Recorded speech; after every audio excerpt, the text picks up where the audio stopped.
અંતર્યામી અરૂપ સાક્ષી દ્રષ્ટા સહુનો સતચિતયાનંદ રૂપ બોલ્યો સદગુરુ ભગવાન કી જય। આજનો આ ભજનનો પાવન પુનિત મંગલકારી પ્રસંગ એવા અમારા માટે પરમ વંદનીય ગુરુ સમાન અને જેના માટે એમને ખૂબ માન હતું એવા પરમાદરણીય મનુરામ મહારાજના એક દેહ નિર્વાણ નિમિત્તે આજે આ તે સત્સંગનો એક સમયો થયો છે સાહેબ। સંતોનો ભક્તોનો બધાનો એક મહેરામણ સુંદર કાર્યક્રમ એમના પરિવારજનોએ એમના ભક્તોએ બધાએ થઈને રાખ્યો છે। ખરેખર ખૂબ વંદનીય છે। એમના બે સુપુત્રો નામ જાણે સુરેશભાઈ ને વિક્રમભાઈ, ખરેખર એમની ધરોહર બનવાનું પણ એક પુણ્ય છે, એક લાભ છે, એમને પણ વંદન છે। આ બધી કાર્યક્રમ માટે જેને જહેમત કરી રહી છે અમારા દિનેશ રોમ છે, અમારે વલ્લવ રોમ છે, અમારે પેલા અરવિંદભાઈ છે, બીજા ઘણા બધા ભક્તો છે, બધાને ખૂબ સરાહનીય છે, વંદના છે સાહેબ। કોઈ પણ કાર્યક્રમ કરવો એની પાસે દોડધામ તો થાય જ, અમારા જેવા આ ઉપર બેસી જાય, બીજું શું છે। પણ આ બધા પાયાના કાર્યકરો છે સાહેબ, એટલે એમને પણ ખૂબ વંદનીય છે। અમારા આચાર્ય મહાપુરુષો શિરમોર સંતો બધા જે પધાર્યા છે, અમને એમના માટે ખૂબ ભાવ છે, ખૂબ વંદના છે સાહેબ, બરોબર છે।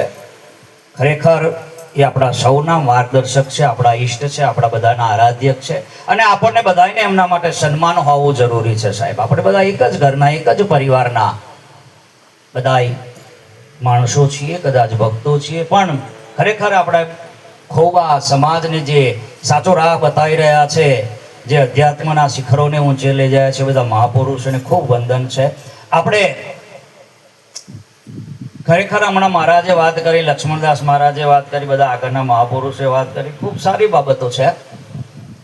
એ ભાઈ આ જીવન બહુ કિંમતી છે। દિનેશભાઈ ના કહ્યું પેલા ગધેડાને કે છે ભાઈ મોણસ બનવું છે, કે છે ના, કેમ કે એવું જાણે છે કે મોણસ બનવામાં હવા જ છે, હવા જ નહીં, હું છું બરોબર છું ભાઈ।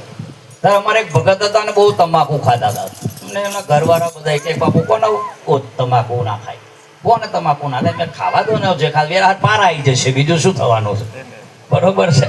નશો છે, પણ મોટામાં મોટો નશો કયો છે એ આપણે જાણતા। હું કંઈક છું, હું ગુરુ છું, હું મહારાજ છું, મારે આટલા ચેલા છે, મારે આટલા ગોમ છે। એક ગુરુ મને કે મારે 418 ગોમમાં શિષ્યો છે કે, મેં કહ્યું અહીંથી અટકજો, 2 વધારે ના કરશો, મેં જો 420 થશે ને તો હું આંકડો ખતરનાક છે।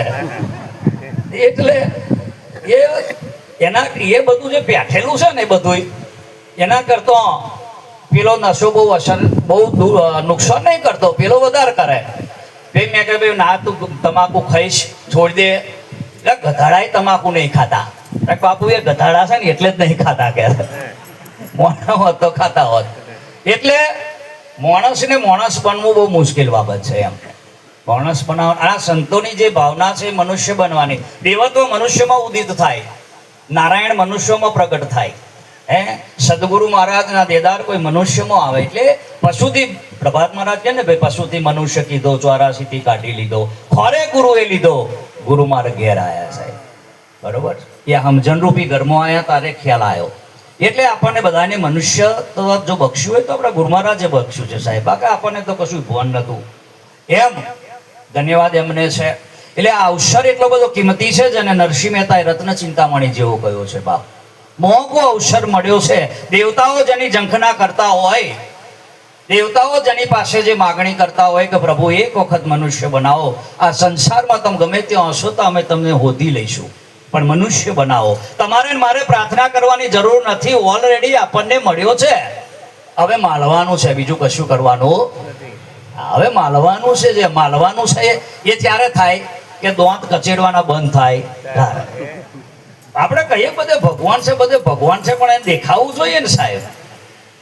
બધે દોંત સવારમાં ઉઠીને જ પ્રીતમ સાહેબ કે છે કે ભાઈ દાતણ કરતો દર્શન પામું, નાતા નજરે આવે, કે છે ભોજન વેળા ભેડા પાડો, આનંદ રૂપ જાવે, વસુધા ઉપર વ્યાપક દેખું, ગગને જોઉં તો ગાજે, દસે દિશાએ દિશે છે રમતા, સગડે શ્યામ બિરાજે।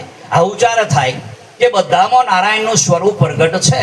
એવું દર્શન થાય, એવો ભાવ થાય તો મેળ આવે. જો સુધી રાગ દ્વેષ હોય, ઈર્ષા હોય, મારું તારું હોય, આ બધા ભાવો છે એ આપણને નેગેટિવ તરફ લઈ જાય, ઉર્જા આપણી નીચે જતી રહે. અને આ સંતોના વચનો સાંભળીએ તો આપણી ઉર્જા ઉપર આવે, આપણી ચેતના વિકસિત થાય, આપણી અંદર કંઈક સમજ આવે. એમ જેવો છે એવો ભાઈ મારો ગુરુ છે, મારો ભક્ત છે, મારો ગુરુભાઈ છે, બસ એમ એવો ભાવ થવો જોઈએ. આજે એની જે સમજણ છે એ તો કેટલા સમય એને પ્રાપ્ત થઈ હશે. કહો જોઈએ કેટલી મહેનત કરીએ છીએ આપણે બધા, કેટલી મહેનત કરીએ ત્યારે કેટલા સમયે થઈને પછી આવું થાય છે. એટલે આખો કે છે ભાઈ દેહાભિમાન હતું પાછેર, વિદ્યા ભણતો વાધ્યું શેર, ચર્ચા કરતો તોલે થયો અને ગુરુ થયો ત્યાં મણમાં ગયો. એમ અકા અલકાથી ભાર્યો હોય આત્મજ્ઞાન તે સમૂળ હોય. બિલકુલ તું નિર્દોષ હતો, સરળતા હતી, તારામાં જે ભોળાપણું હતું તે ગુમાવી દીધું. તો કંઈક બન્યું ને, અહીં બનવામાં હવાદ છે શું નહીં, બધાય મોને કે આટલા છે, આવા છે, પણ જ્યારે અમને એવું થાય કે આ જબ્બાના બટન ફાટી જાય એવું કે ભાઈ મનુષ્ય મહારાજના બહુ જ્ઞાન છે, બહુ સારું એટલે પછી એવા પડવાના હેઠા એમ. એટલે આ સંતો જેવા છે કે આપણી લગામ છે ને એમના હાથમાં છે. એવા છે કે આઘું પાછું કરીએ ને તરત એવા ટાઈટ કરી દે. કારણ કે અમારે કંઈક આડું ઓરું કરવું હોય તમારો અવાર વિચાર કરવો પડે કે કાલે અમારા વિડીયો ના મોકલે થારું, પેપરમાં ના હાલે થારું. બોલો તમે હખણા રાખો છો કે ના રાખો? એટલે ધન્યવાદ તમને છે સાહેબ, બધાને ધન્યવાદ છે. આપણે ભાવ જ રાખવો. એટલે એક સુંદર ભજન ગઈએ એટલે અમારે ભરતને કઈ આવી જાય ભાઈ સાહેબ જીલવા. એટલે ખૂબ ઉમંગ, હલકું થઈ જવાનું, બહુ ભારે નહીં લેવું, ભારે નહીં થઈ જવાનું. આપણે જીવનને સિરિયસતાથી લેવાની જરૂર નથી. એક મજાક તરીકે લો, બસ એક સરળતાથી લો. થોડા સમય માટે અહીં આગળ આવ્યા આપણે, બહુ વધારે છે ચારે કોનું હા હેઠો બેહી બહાર નીકળેલો પાછો ના બેહાય, ખેલ ખતમ. બધું વાડી ગાડી લાડી શું કરવાનું છે? પ્રેમનો સહેજ વાર છે, પ્રેમ કરી લો, આનંદ કરી લો, મજ કરી લો. કાલે શું થશે છે ખબર, દર પછી યાર શું કરવું છે આપણે. એટલે બધા ધર્મનો મોડવો ગજરીએ બાપ. સદગુરુ ભગવાન કી જય હો. કેમ કે વાવાઝોડું આવે ને રાવજી રોમ, બરોબર છે, એટલે તખણો હોય તો ઉડે કે ના ઉડે, કાગરિયો હોય તો જેણો દર હોય તો બરોબર, અને ગંડેરીઓ હોય આગી પાછી ના થાય.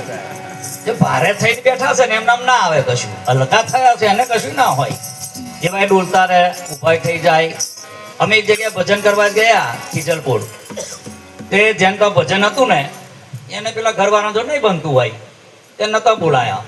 અમે ભજન ગયું ને બેનને મય જમકુડો આવ્યો. બોલો, તો બહાર આવીને જે નાચવા માંડ્યો, અંધારું હતું મેં જોયું, વિચાર કરો. તો કરે એમને રહેવાયું જ નહીં એમ ભજન, એ તો બહાર આવીને નાચવા માંડ્યા. પેલો તો વ્યવહાર કશો નહીં તોય. એટલે ધન્યવાદ છે ને બેન, કેવું ભાવ કહેવાય બોલને કહો જોઈ. અને આપણે અહીં બેઠા હોય તોય ભારે છે, મારે હાહું જોઈ જશે. અને એમ ઘરવાળો બેઠો હોય ટોરા કરે તો ઊભી નહીં થતી. હો ત્યાં બંધ નહીં થવાનો ભાઈ બે. હા એનો જ બધો મંડોળ છે, તો કશું છે નહીં, તો કશું નહીં. ભાઈ જવા તૈયાર થયા હોય ભજનમાં, તાર બોન રોકે ના જવા દે. હવે મોટા નરસિંહ મહેતા થઈ ગયા છે. મારે મોડા થતા કઈ કોઈ ઠાઠો મહારાજ નહીં કરે. એટલે ઠાઠો ઢોરવાને કરવાની હોય, સંતોની ઠાઠો ના હોય, ઘરવાળાને ઠાઠો ના હોય તો સેવા કરવાની હોય. શું બોલવું છે એ જ ખબર ના હોય. લ્યો ભણવાનું તો શું બોલવું.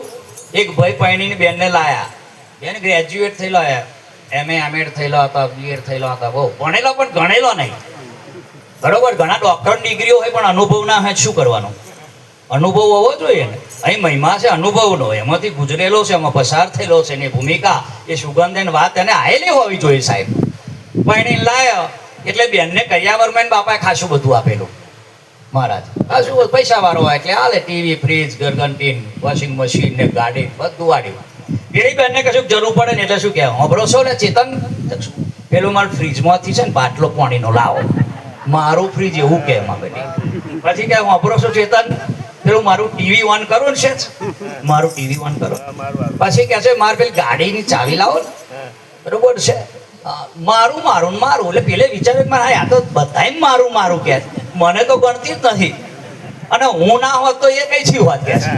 તો મને પા હવે કઈ ના કહ્યું, ઠીક છે, તો મારા કોઈ ભાઈબંધો આયા ના હોય કદાચ બોલે મારી તો આબરૂ જાય. અહીંયા કહેશું વાપર કે વાત, આ ફ્રીજ કોનું? તક મારું. ઘંટી કોની? તક મારી. ટીવી કોનું? તક મારી. ગાડી કોની? તક મારી. પણ તું કોની? કાક હું તમારી કાક આ બધું કોનું કાક તમારું મારું નહીં તારું નહીં હવે આપણા બેવનું કહેવાય હવે આપણું કહેવાનું તમારું પેલા કે આપણું ટકા બધુંય નક્કી ટકા ફિટ કરી દઉં હા અમને એવું ને એવું હગડ પહેરી ગયું બધું આપણું હવે ભાઈ બંધો આના ઓફિસમાં મને લાગ્યા ભાઈ તું તો લગ્ન કરીને આવ્યો ને હાથું કર્યું અમને બોલાયા નહીં ચક્કર મોહન ખાવા કઈક રસ્તામાં ભાભી મળે તમને શી ખબર પડે યાર તું કે લઈ જાતા કે હાડો આજે ઘેર કેસ ભાઈ બંધો લઈને આવ્યો બોન નાવા બેઠેલો બાથરૂમમાં લુગડો લેવાનું ભૂલી ગયો આ બાપ એમના ભાઈબંધો આવીને બહાર ચાનો નીકળ્યું તો હું અહીંથી બોલ્યો શીખવાડ્યું એટલે હું અભરો છો કેતન શું કબાટમાંથી આપણો ચૈણીઓ લાવજો કે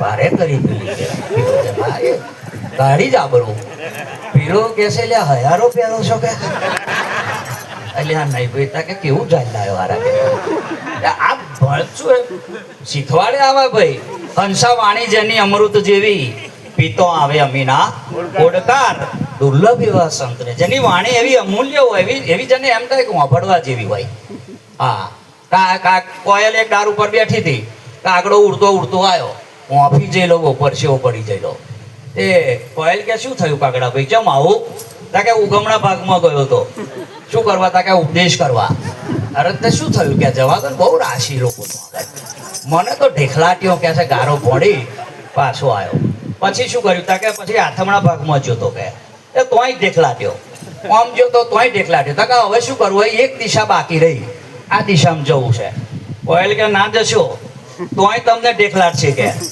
તમને કેમ નહીં ખબર તા કે તમારે દિશા બદલવાની જરૂર નહીં તમારે ભાષા બદલવાની જરૂર છે ભાષા એવી છે ને એટલે માર પડે છે સંતોને આવકારો કેમ આલસભાઈ દૂધમાં હાકર એમ ભળી જાય એમ કેમ ભળી જાય એમ નહીં વાણી એવી નિર્મળ છે સાહેબ આપણને એમ થાય કે હજુ હોભરતા જ રહીએ બધાને તો 10 મિનિટ કેમ આલવી પડે કેમ કે બધા આયા હોય એટલે બધાને થોડો લાભ મળે એટલે બાકી તો બધા કલાકો સુધી બોલે એવા છે બધા અને એ બધાની અંદર તમે જ બોલી રહ્યા છો બીજો કોઈ બોલતું તમે જ બોલો છો તમે જ છો અહીંયા આગળ ઉપર છો તોય તમે છો નીચે તોય તમે બેઠા છો બોલો છો ગાઓ છો નહીં બોલતા તોય તમે જ છો બસ એ ભાવ દઢ કરી દેવાનો છે હું જ બધે છું બીજું કશું છે સરસ બાપુનો બોધ આપણા મહારાજનો બોધ તો કેટલો સરસ છે સાહેબ અદ્વૈતની સત્તા સાથે આપણને ડાયરેક્ટ જોડી દે છે એટલે એમનો ઉપકાર તો જેટલો ભૂલીએ એટલો ઓછો છે બાપ આ તાળીનો બધા સહકાર આપજો એટલે જીવન મહાપુરુષોથી બને છે મનુરામનું જીવન પણ અમે ખૂબ નજીકથી જોયું હતું સાહેબ ખૂબ નજીકથી જોયું હતું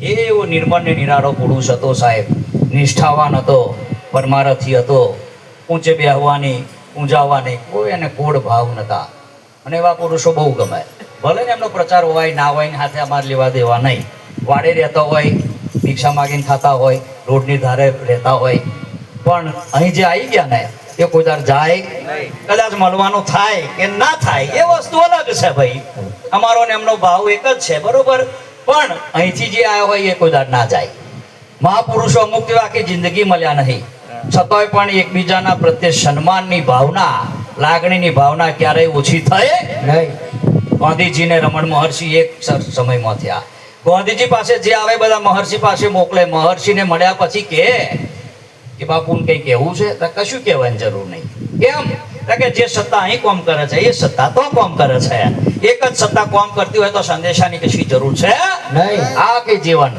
ખાર હોવો જોઈએ નહીં બસ આપણને ખાર હોય ને પછી માઠું બોલીએ તો ચાલે નહીં શું ખાર નહીં એમ ભાવથી ભજન કરીએ.